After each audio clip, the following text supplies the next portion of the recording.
Do you have a favourite accent? Yes, I do. Antonio Banderas' accent, but only when he's playing Puss in Boots. Accents are a lot like political opinions, in that most people have them, a lot of them are terrible, and some are completely incomprehensible. Perhaps no one's accent though has caused more confusion and bafflement than actor Richard Madden, whose Scottish brogue made a bunch of people think he was actually having sex with his own mother. People might not know him by name, so who is Richard Madden? Well, they're going to not know his name, but they are going to know his face, because he is most famous for playing Robb Stark on Game of Thrones. You said he has a Scottish accent. Yes, but not on Game of Thrones, because obviously on Game of Thrones, he's playing the son of the most Yorkshire man in the entire world. And we've discussed before that all of the people playing Sean Bean, Ned Stark's children, had to learn how to emulate his accent with varying degrees of success. Kit Harington probably being the most successful. But like all the other people doing that, Richard Madden went away and watched a lot of Sean Bean films to better, learn to emulate his accent, which I think was probably an exercise in futility, given how many of those films Sean Bean dies halfway through. Sean Bean does have a habit of just dying halfway through everything he's in. Yeah, it's ridiculous. Imagine Kit sitting down going, you know what? Lord of the Rings, that's 3.5 hours fucking long and he's top billing. I bet I'm going to get a load of prompts on how he uses his accent in that. Half an hour in, oh no, Boromir's going to, get out of this one. Sean Bean dies that much. I'm surprised he doesn't die in the adverts that he's in. So a dream of mine has always been to get Sean Bean to narrate an audiobook and then halfway through just have him replaced by another actor and never explain it. If the universe has any sense of poetic irony, Sean Bean should live to 95 years old and die halfway through his last movie. And then they've got to get a load of actors in to replace him like they did with Heath Ledger in that movie he did before he died. But then they all have to learn his accent. And his one gift to us, from beyond the grave, is making more actors learn to speak with a Yorkshire accent. And they bring Kit Harington back in. It's oh, not again. I thought I'd finally escaped. I thought I'd just escaped this bit of northernness. So getting back to Richard Madden. Yes. Which TV show are we talking about here? It's a 2018 crime drama called Bodyguard, in which Madden played the titular protector of bodies, and he was allowed to use his native Scottish accent for the role. That's nice after being Sean Bean for years. Yeah, well, to be fair though, he wasn't in that TV show very long. Nah, Spoilers.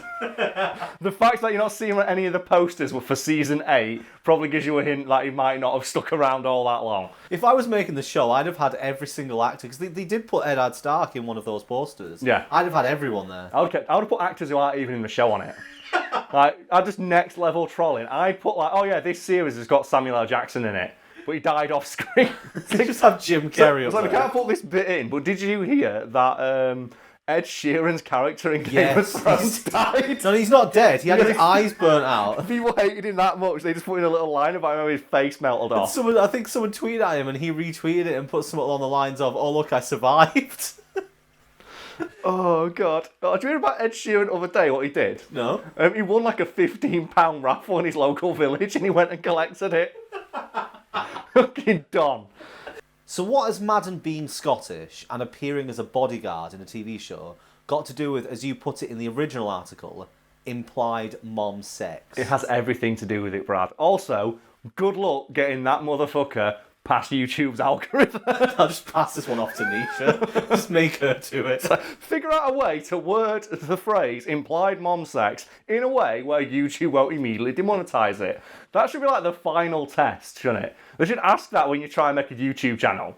They shouldn't say are you over 18? Is this content yours? They should just say, can you skirt around the algorithm competently enough to make it on this platform? Otherwise, you're fucked. Are you implying there should be also be a YouTube Olympics, and everyone who uploads videos has to go through various stages of the best clickbait, the best circles on thumbnails, best apology for accidental racism, that sort of thing, yeah.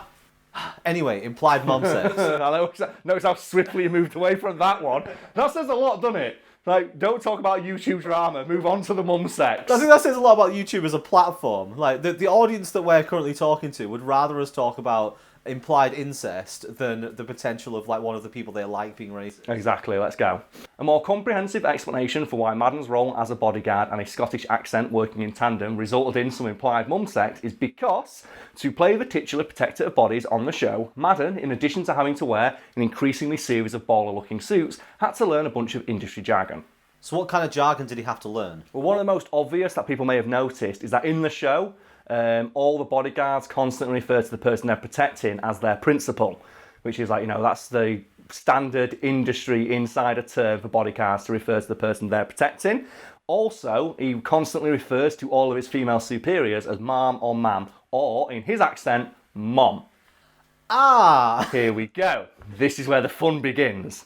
As an aside, is there a correct way to pronounce ma'am? I'm not 100% sure, but the one thing that pops into mind is an interview with, I recall, from some guy who introduced people to the Queen. Do you know, that dude who has to go in and prep everyone like you're going to meet the Queen. And he gets really annoyed when people pronounce it ma'am, because it's just ma'am, according to him, which is really bad for me with my northern accent, because that also results in implied mum sex. Because I'm just going, all right, ma'am, how's it going? So, I don't know, but you can look it up if you like and put your little fact bar below, but I've heard it both ways, and I've also heard people argue that it shouldn't be pronounced both ways. It's a weird thing, despite it being one of the least used words I've ever fucking heard. I have never used that word in my entire life, except for in this video just now, so I don't really care. But apparently a lot of people do, and it's very important, especially if addressing people like, the Queen, royalty, or if you work as a bodyguard and you want to refer to your female principal in the most polite manner possible. So you've already said that Madden pronounces it mom. Yeah, I can see the dots starting to connect in your head. And you guys at home, well done you for already predicting where this is going to go. So I should point out before, you make your assumptions that this TV show was originally a series exclusive to the BBC and therefore aired exclusively in the United Kingdom, where most people are aware of, one, what a Scottish accent is, and two, the word man. So it didn't cause a lot of confusion with British people. However, when the show got booted over to Netflix, Americans watching it got all kinds of confused because they didn't know what the fuck a Scottish accent was or anything about the word man.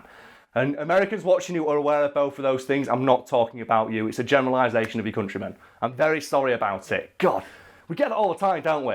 It's like, because this is an observable phenomenon where there's documented examples of it happening across the United States.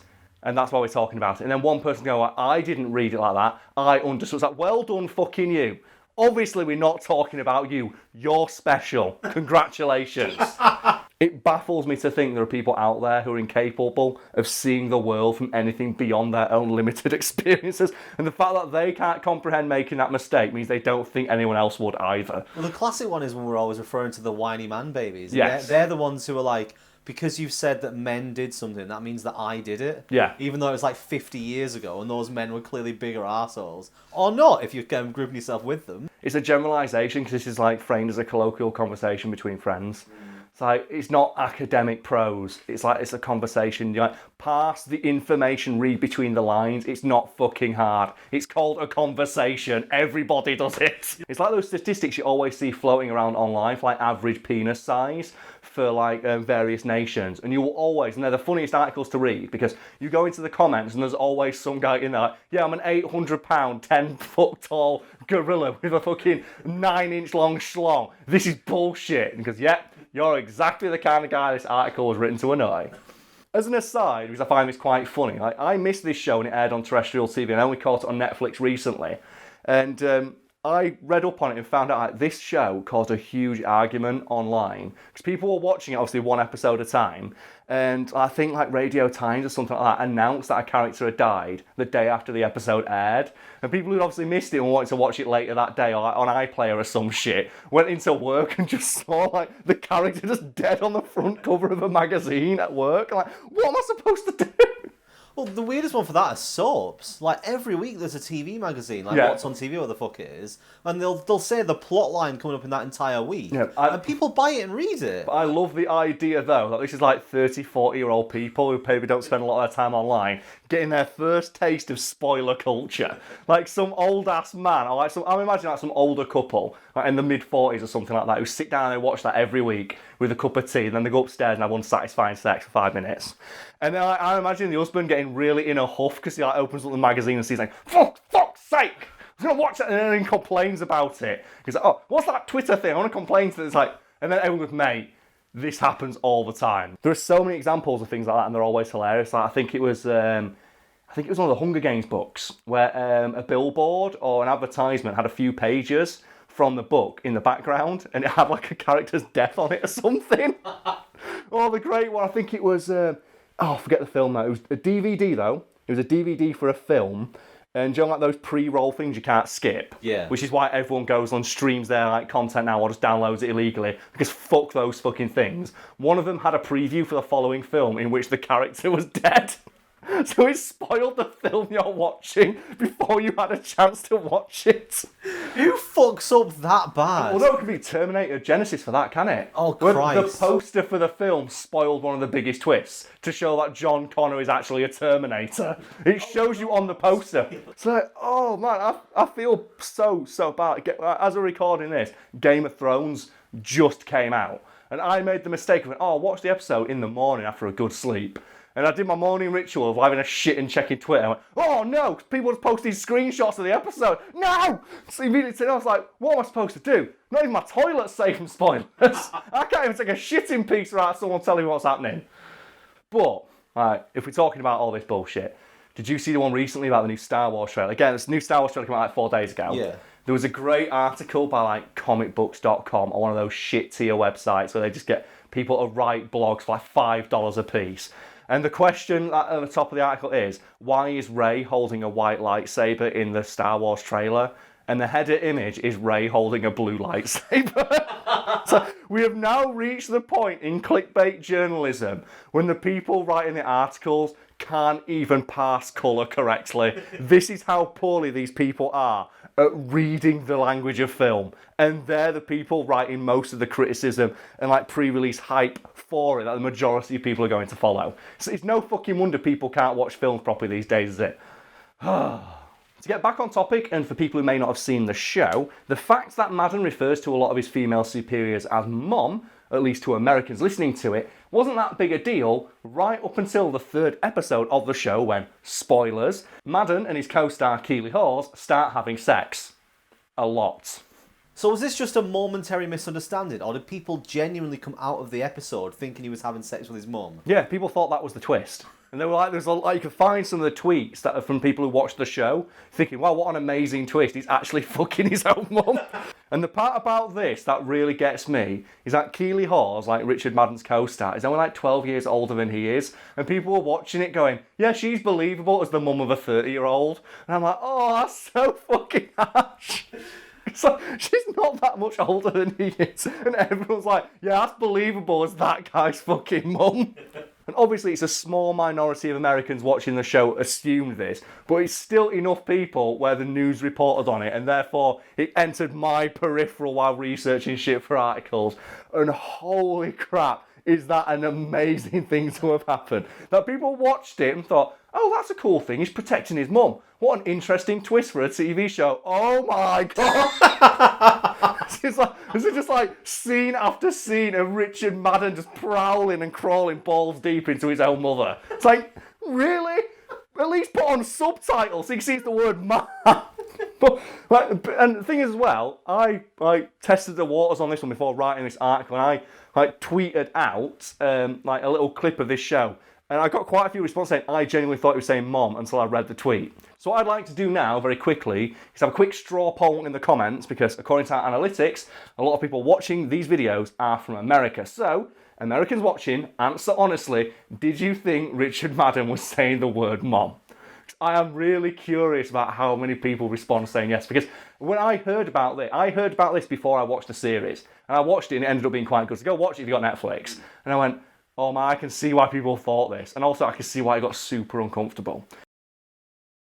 One thing we've not actually talked about yet though, Brad, in a video centering entirely around fuckable mums, is the pantheon of fuckable mums in fiction. Because that's a weirdly specific trope that comes up a lot, isn't it?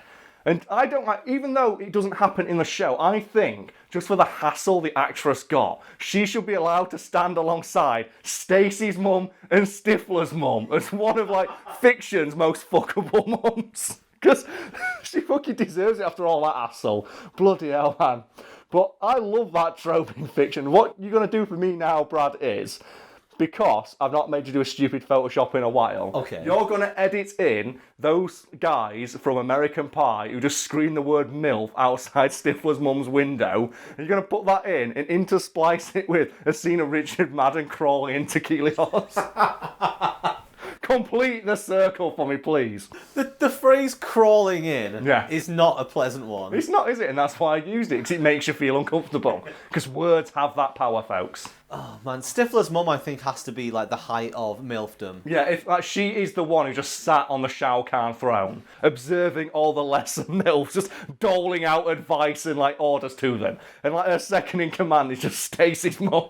And she's constantly just on the big inflatable Lilo all the time.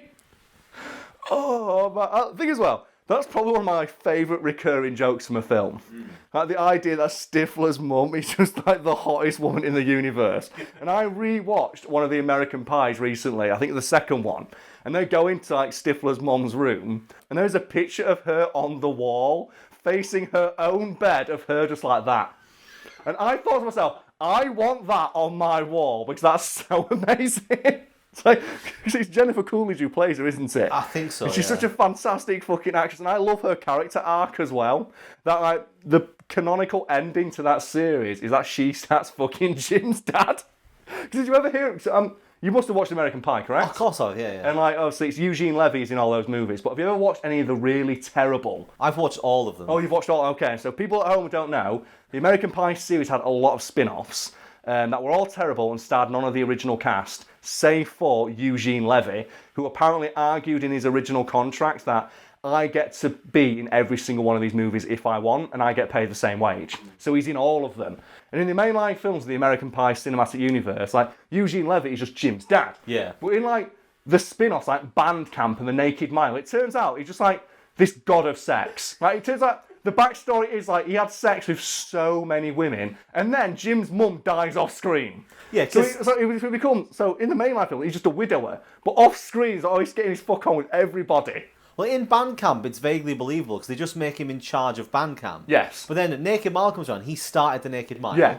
And then the next one comes around with Beta House, which had the competition, like the Olympic competition, and he started that and was the champion. Yeah, it's like this. Like in that universe, Jim's dad is this like mythical college hero who just fucked all the chicks and drank all the beer. But the best one is that he wrote the Book of Love. Of course he did. Yeah, the book that they find in the first. He literally wrote the book on sex. I think American Reunion might be one of my like favourite bad movies because it like every single thing that's ever been mentioned in one of those American Pie movies is referenced and then has a satisfying conclusion. And I think like before they made it, they said, well, the only way we'd ever make this movie is if we got every single original actor to agree to reprise their role. And that's why it took so long to make, because I think a couple of the actors are like, I don't want to be in these stupid movies anymore. And I love that movie so fucking much because it has the greatest payoff to a joke in cinema. Like, I consider like the post-credit scene in American Pie Reunion better than any of the ones the Avengers movies have done so fucking far. Which is when, after all the movies revolving around the fact Finch fucks Stifler's mum, Finch's mum turns up and Stifler fucks her. And then the two guys appear in the stands and shout out MILF thing again. It's the ultimate, just full circle. It's almost like Baroque in its creation. Just, it's like, it's so beautiful. And the Sean William Scott's face when he realises it's happening and he gets so fucking hyped. I love that guy. Like he owns that role.